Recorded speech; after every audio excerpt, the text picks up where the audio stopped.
안녕하십니까. 매일 아침 조간신문의 주요 기사를 딱딱 풀어서 해석해드리는 조간 딱풀 2월 15일 월요일에 인사드립니다. 설 연휴 잘 세셨습니까? 설 연휴 동안 신문들의 한 나흘 발행이 되지 않았죠. 조간신문들이 나오지 않았는데 과거에는 신문이 한 이틀 연속 발행을 하지 않는다는 건 생각지도 못했습니다. 하루는 발행을 휴관을 할 때도 있는데 지금은 신문이 한 나흘도 그냥 연속으로 휴관을 합니다. 왜 그러냐면은 다른 매체, 소식을 전할 수 있는, 정보를 전할 수 있는 다른 매체들이 상당히 발달을 했기 때문이죠. 그래서 인쇄 매체가 한 나흘 쉬어도 독자분들께서 또 시청자분들께서 뉴스를 접하는데 전혀 상관이 없는 그런 상황이 됐습니다. 자, 오늘 모처럼 나온 조간신문에서 가장 눈에 띄는 기사는 인터뷰 기사가 있었습니다. 인터뷰 기사인데 한동훈 검사장, 윤석열 검찰총장의 핵심 채권이라는 한동훈 검사장인데 대검 반부패 강력부장일 때 조국 일가 비리 수사를 했죠. 비리 수사를 하다가 추미애 법무부 장관으로부터 자천 인사를 당해서 부산 고검으로 갔다가 법무연수원으로 갔다가 이렇게 3번 자천을 당했습니다. 그리고 또 채널A 사건으로 계속 1년 내내 수사를 받았죠. 그래서 논쟁적 인물이다. 이 인터뷰에서도 그렇게 표현을 했는데 한동훈 검사장 인터뷰입니다. 그리고 한동훈은 그전에는 이 윤석열 밑에서 이 이명박 박근혜 정부에 대한 적폐 수사도 총괄을 했습니다. 자, 조선일보 인터뷰에서 어떤 말을 했을까요? 조선일보 27면 전면 인터뷰 기사입니다. 최재혁이 만난 사람. 적폐 수사로 승승장구하다 조국 수사로 자천된 한동훈 검사장. 보수 정권을 향한 겨냥한 수사 결과로 승승장구했죠. 서울중앙지검 차장검사도 하고 대검 반부패 강력부장도 하고 윤석열과 호흡을 맞춰서 그렇게 수사를 했는데 또다시 살해는 권력 수사를 하다가 자천을 당했습니다. 검찰 개혁 반대로 가고 있다. 살해는 권력 비리 수사의 양과 질이 드라마틱하게 쪼그라들 것이다. 검찰 개혁이 반대로 가고 있기 때문에 권력 수사를 오래 하지 못한다. 그런 의미를 담고 있고요. 물나는 것 물어다 주는 사냥개를 원했다면 저를 쓰지 말았어야 된다. 그러니까 충견, 검찰 정권의 충견 역할을 원했으면 나를 쓰지 말았어야 된다. 그 이야기고, 눈 한번 질끈 감고 조국 수사 덮었다면 윤석열 총장과 꽃길을 갔을 것이다. 그냥 나는 할 일을 한 것뿐이다. 자, 그리고 이 인터뷰에서는 이런 내용도 있습니다. 한동훈 검사장은 전직 대통령 2명, 박근혜, 이명박 외에도 전 대법원장, 양승태죠. 삼성, 현대차, SK 등 대기업 총수, 전 현직 판사, 청와대 출신 인사, 금융인 등 수많은 거물을 법정에 세웠다. 한동훈 검사장이 특수통이죠. 그래서 어떤 사회 지도층을 대상으로 한 수사가 많았습니다. 그런데 그 과정에서 과잉 수사에 무리한 기소를 했다. 이런 비판이 여러 번 제기가 됐다. 그리고 재판에 대한 심리적, 경제적 부담으로 고통을 호소하는 이들도 적지 않았다. 제가 아는 한 정치인도 과거에 한동훈 검사에게 수사를 받았는데 정말 지독하게 수사를 하더랍니다. 자, 그래서 그렇게 지독하게 수사를 했는데 보수정권, 진보정권 다 수사를 했죠. 그 차이를 물어봤습니다. 이 최재혁 사회부장입니다. 사회부장이 물어봤습니다. 이명박 박근혜 정부와 현 정부의 적폐 수사를 다 해본 셈인데, 현 정부도 적폐죠. 적폐 수사를 다 해본 셈인데 두 정부의 차이점을 비교해달라. 이렇게 질문을 하니 이렇게 이야기합니다. 과거에는 사실이면 잘못이다. 내가 정말 당신이 검사가 막 조사를 하는 게, 취조를 하는 게 그게 사실이면 내가 잘못한 거다. 이렇게 이야기를 했는데 그렇게 하면서 혐의를 부인하는 경우가 많았는데 최근에는 문재인 정권에서는 사실이라고 해도 뭐가 문제냐. 그래, 그 사실이라도 뭐가 문제냐. 이런 주장을 하는 경우가 많은 것 같아. 자, 이 답변이 저는 가장 귀에 쏙 들어옵니다. 보수 정권은 본인들이 비리를 저질렀어도 그나마 양심의 가책을 좀 느끼는 그런 태도였다면은 진보 정권 사람들은, 문재인 정권 사람들은 죄의식조차 없다. 본인들이 뭘 잘못했는지 오히려 당당하다. 뭐 그런 이야기를 한 것 같습니다.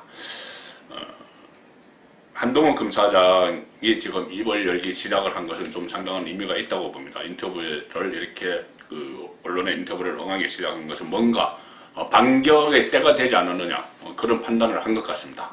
자, 그런데 최근에 윤석열 검찰총장은 침묵을 하고 있죠.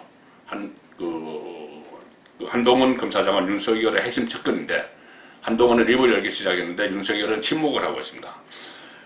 윤석열은 얼마 전에 박범계 법무부 장관과 어떤 형식적으로나마 이 검찰 인사, 고위 간부 인사를 협의하는 과정에서 세 가지 요구를 했었죠. 한동훈을 일선지검장으로 복귀시키라. 그리고 이성윤 서울중앙지검장을 다른 데로 보내라. 또 추미애가 심어놓은 윤석열 검찰총장 주변의 대검 간부들도 다른 데로 분산시켜라. 이렇게 세 가지 요구를 했는데 세 가지 요구 전부 묵살됐죠. 전부 묵살됐고 묵살된 그 직후에 뭐 허참 뭐 이런 반응이 났다고 하고 윤석열의 반응 그리고 주변에 뭐 불같이 화를 냈다 이런 보도도 있었습니다. 이 박범계가 뒤통수를 쳤다는 이야기죠. 인사 협의를 하는 척하면서 완전히 묵살을 해버리는 요구는 묵살을 해버리는 자 그런 보도들이 나왔지만 그 이후에 윤석열의 침묵은 이어지고 있습니다. 그 전에는 좀 잠시 침묵을 하다가 어떤 결정적인 순간에 또 한마디씩 막 하면서 언론을 다시 탔죠. 민주주의, 허울선, 독재를 배격해야 된다 이런 말을 한 적도 있고 또 침묵을 하다가 권력형 비리는 모두가 피해자다 뭐 이런 말을 한 적도 있습니다. 전체주의 이야기를 한 적도 있고 그런데 이번에는 침묵이 길어지고 있습니다. 침묵이 길어지면서 윤석열, 대권주자 윤석열의 지지율도 뚝뚝 떨어지고 있죠. 그래서 지금 이재명에게는 거의 절반 이낙연과 비슷한 그런 지지율을 보이고 있습니다. 그리고 또 어차피 7월이면은 검찰총장 임기가 만료되죠. 그러면은 5월 정도면은 후임 검찰총장에 대한 인선 작업이 시작되면서 그야말로 검찰총장 레임덕 상황이 됩니다. 그런데도 그러니까 윤석열 총장에게 남은 시간은 얼마 없는 것이죠. 그런데 할 일은 많습니다. 남은 시간은 얼마 없는데 할 일은 많죠. 살해는 권력 수사 하다 만 거 상당히 많습니다. 뭐 일일이 손에 꼽기도 그렇습니다. 울산 부정선거, 선거농단, 그부터 시작해서 월성원전, 라임 옵티머스, 그리고 최근에 또 불거진 김학의 전 법무부 차관 불법 출국 금지 사건. 자, 그런 사건들이 있는데, 자, 이 사건들의 앞으로 수사가 어떻게 될지 거기에 따라서 윤석열의 정치적 행로도 정해질 텐데, 지금 김학의 불법 출금 사건 여기에 대해서는 수원지검이 수사를 하는데 좀 하다 보니 이 수원지검의 수사팀이 수원지검장을 조사하는 그런 일이 벌어지고 있습니다. 자, 앞으로 이 살해는 권력 수사를 하면서 이런 일이 문재인 정권 임기 말로 가면서 몇 번 계속 있을 것 같은데 왜냐하면 검찰이 지금 너무 정치 안에 들어와 있기 때문에 뭐 이런 일이 벌어지는 것 같습니다.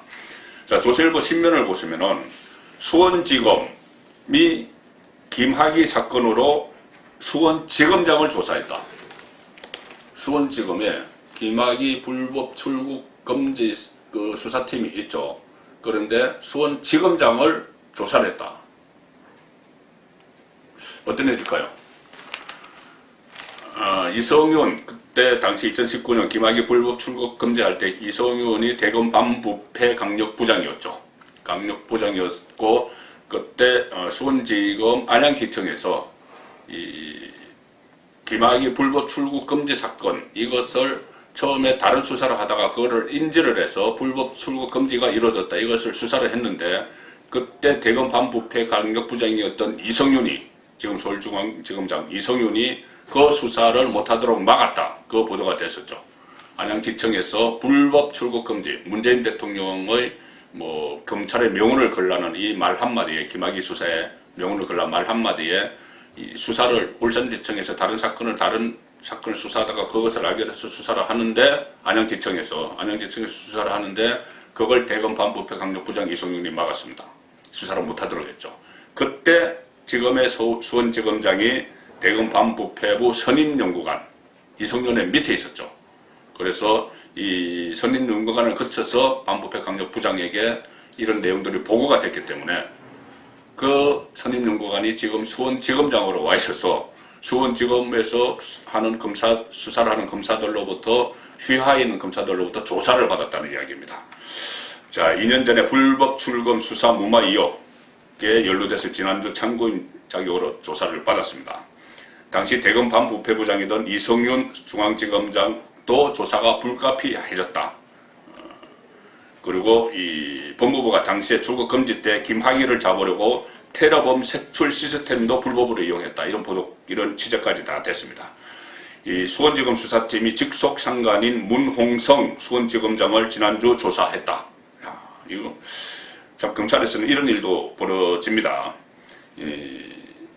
당시 안양지청이 포착한 불법 출금 정황은 문지검장, 그러니까는 지금 수원지검장이죠. 수원지검장을 통해서 이성윤 검사장에게 보고가 됐다. 수원지검은 조만간 이성윤 검사장을 조사할 것으로 알려졌다. 자, 이성윤이 지금 정권의 방패막이로 다시 유임이 됐죠.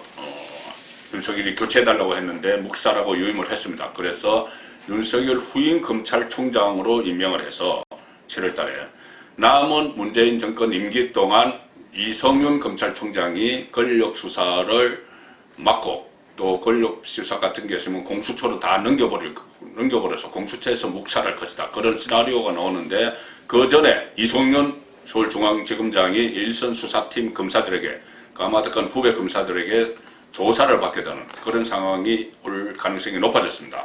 조사로만 끝날지 이것이 다시 또 뭐 기소로 이어질지 그 부분은 윤석열의 의지에 좀 달려있지 않나. 윤석열의 시간 얼마 남지 않았는데 윤석열의 의지에 또 이성윤의 명언이 걸려있다.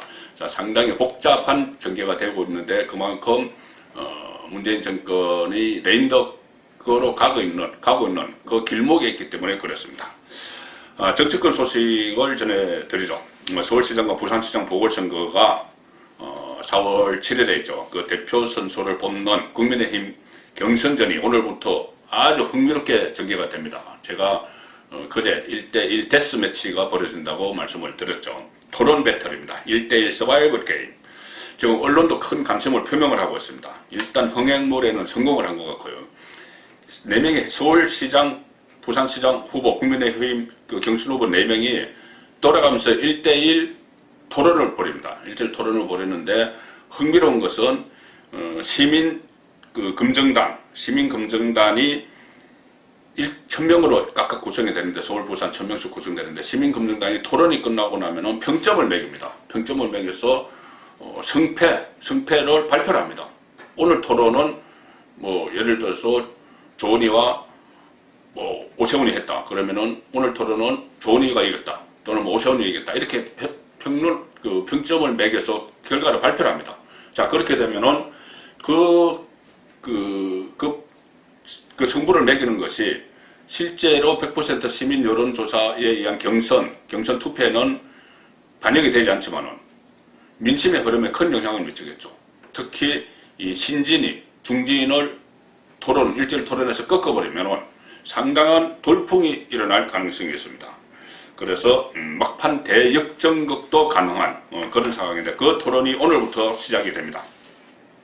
한겨레 신문이 이 국민의힘 내용을 상당히 비중 있게 다뤘습니다. 다른 보수 언론보다 더 비중 있게 다뤘습니다.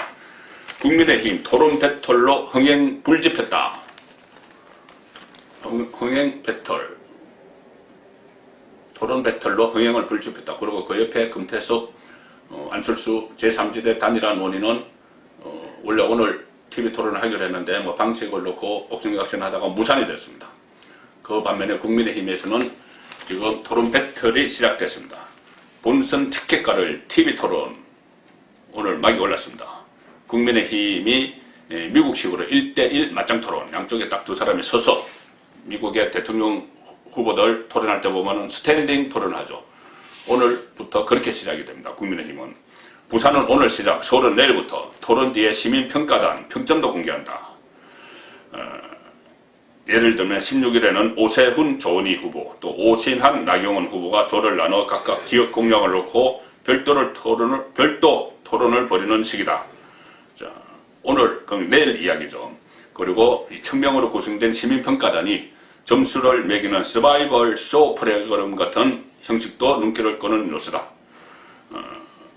여기서 지금 서울시장 같은 경우에는 여론조사에서 밀리고 있는 오신환, 조은희 후보는 서울시의 변화를 위해 새로운 리더십이 요구된다면서 대역전극을 일으킬 가능성을 엿보고 있다. 자, 이게 마지막 기회가 될 수도 있죠. 이 1대1 토론이 뒤로 밀고 있는 후보들에게는 마지막 기회가 됩니다. 부산도 마찬가지죠. 오늘 부산일보 3면 기사를 보시면은 국민의힘 경선 하이라이트 1대1 토론 배틀 시작했다. 그러면서 이 도표를 보시면은 4명의 후보들이 물고 물리는 이런 쟁점을 가지고 경론을 벌일 것을 도표로 한눈에 확 들어오도록 정리를 해놨습니다. 부산시장은 지금 박형준 후보가 거의 독주로 가고 있죠. 그런데 그것을 흔들 수도 있는 기회가 생겼다는 겁니다. 썰전 출신 달변가 박형준 강한 자신감, 썰전이라는 TV 프로그램에 자주 출연을 하면서 인지도를 상당히 높였죠. 박형준 자신감 있고 추격급한 이현주 몰아칠 것이다. 박민식 후보는 당 지킴이 원래 본인의 그 당을 계속 지켜왔다. 그런 면모를 부각할 계획이고 신인인 박성훈 후보는 정책 비전으로 차별성을 강조한다. 자, 그래서 박형준 대세론 굳을지 흔들릴지 주목이다. 이현주 후보가 박형준 후보에 대해서 사생활 같은 문제로 계속 줄기차게 공격을 했죠. 그런데 두 사람이 박형준, 이현주 두 사람이 오늘 오후 5시 15분부터 부산 MBC에서 중계를 하는 1대1 토론에 두 사람이 붙습니다. 오늘 붙습니다. 박형준, 이현주 오늘 2부에서 두 사람이 경론 1대1 배틀 토론이 벌어집니다. 자, 모처럼 민주당 소식 전해드리죠. 대선 여론조사를 하면은 대선 후보 적합도 조사를 하면은 지금 이재명 독주 현상이 나타나고 있죠. 그래서 이재명 대세론 이렇게 이야기가 나오는데 지금 이재명의 적은 야당이 아닌 것 같습니다. 여당 문재인 정권 안에 이재명의 적들이 나타나기 시작을 했죠. 이미 그 정권의 이너서클 안에서는 안티 이재명이 되면 안 된다. 이재명 정권을 막아야 된다. 뭐 이런 분위기가 확산이 되고 있는 것 같습니다. 정치 보복 때문이죠. 같은 진보 진영 정권이 이어지더라도 차별화를 위해서 특히 이재명 같은 경우는 문재인 친문들과 대립각을 많이 세워왔기 때문에 지방선거 때도 그렇고 대선 후보 경선 때도 그랬죠. 그래서 안티 이재명 그룹이 지금 모습을 그대로 드러내고 있습니다. 심지어 이재명을 민주당에서 탈당시켜야 된다. 그런 말들도 민주당 내부에서 나오고 있습니다. 이재명은 일단은 버팁니다. 자, 국민일보 6면 먼저 보시면 독주 이재명 대권 주자들 집중 견제 뚫고 순항을 이어갈 수 있을까? 자, 여기서 말하는 대권 주자는 이낙연, 정세균인데, 자, 임종석 문재인 정권 초대 청와대 비서실장이 최근에 이재명 때리기를 하면서 존재감을 부각시키고 있는데 이것이 과연 임종석 혼자의 단독 플레이냐, 친문 핵심에서 밀명을 내린 것이냐, 그 부분이 또 짚어봐야 될 부분입니다. 지금 독주를 하고 있는데 2차 재난 기본소득 지급 전 경기도민에게 이런 것도 하고 또 장기적으로는 국가가 대가 없이 국민을 지원하는 기본소득까지 논의의 중심에 막 올리고 있습니다. 자, 이 상황인데 설 연휴 전에 화제가 됐던 내용이 하나 있습니다. 뭐냐면은 기본소득 띄운 이재명 애워사는 여당 탈당설까지 들썩. 이재명 탈당을 하도록 계속 압박을 넣는다는 겁니다. 그러니까 자, 그렇게 하면 이제 다른 대안들을 데리고 오려고 하겠죠. 당내 경제가 한층 심화되면서 이 지사에 대한 탈당설도 흘러나왔다. 그런데 이 지사는 방송에 출연해서 저 인간 좀 나갔으면 좋겠다고 하는 사람들이 우리 당 안에 있다. 이재명 본인을 향해서도 나갔으면 좋겠다고 하는 극히 소수의 사람들이 있다. 그런데 민주당 지지자와 문재인 대통령님 지지자들이 압도적으로 응원하는데 제가 왜 나가느냐 일축했다. 이재명 제 사전에 탈당은 없다. 민주당이 없으면 이재명도 없다. 자, 이렇게 지금 일단 이재명이 버티기에 들어갔습니다. 저는 이것이 상당히 시사하는 바가 크다고 봅니다. 이재명을 내쫓고 친문 쪽에서 출마를 하려고 하는 그런 시도들이 많이 눈에 보이고 있습니다. 서울신문 8면 기사를 보시면은 임종석이 이재명을 흔드는 내용이 나옵니다. 이재명이 기본소득을 주장을 하는데 그것은 정의롭지 않다. 임종석이 그 전에 윤석열이 직무에 복귀하는 판결이 나왔을 때 단단한 얼음 뭉치로 얼굴을 한 대 맞은 기분이다.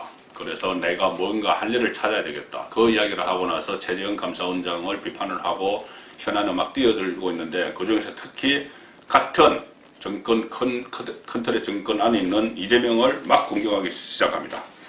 자, 이 현실 정치와 거리를 둬왔지만 여러 가지 상황에 대해서 요즘 갑자기 목소리를 많이 내고 있습니다.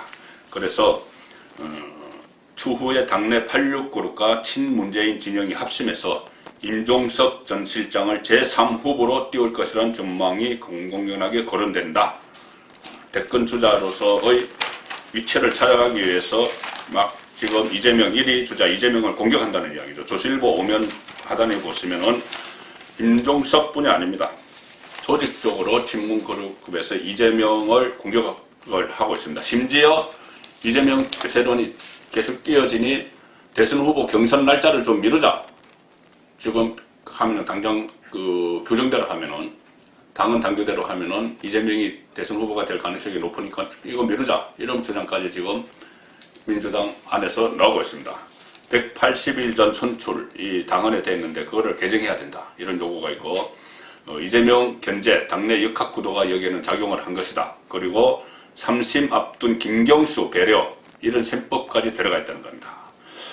자, 김경수 경남도지사 지금 대법원 판결이 2심 판결 그대로 되면은 지사직을 박탈당하고 대권도 못 나오죠. 그런데 대법원 일정을 감안을 하면은 당헌 당규대로 180일 전에 선출을 하면은 만약에 무죄가 되더라도 본인들이 무죄로 만들더라도 출마를 하기 어려워지니 일단 그 뒤로 좀 미루자. 어쨌든 이재명은 안 된다. 그런 이야기 같습니다.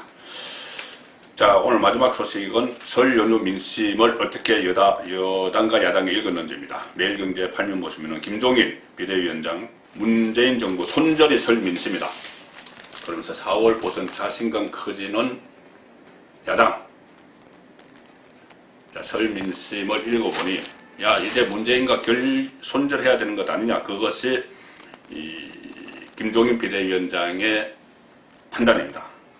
그런데 이낙연 민주당 대표는 앞으로 재정으로 좀 복지를 늘려주면 여당에 대한 국민 신뢰가 높아질 것이다. 돈 막 풀면은 여당 정책적 수당이 있는 여당에 대한 신뢰가 높아질 것이다. 자, 그런 이야기를 했다고 합니다.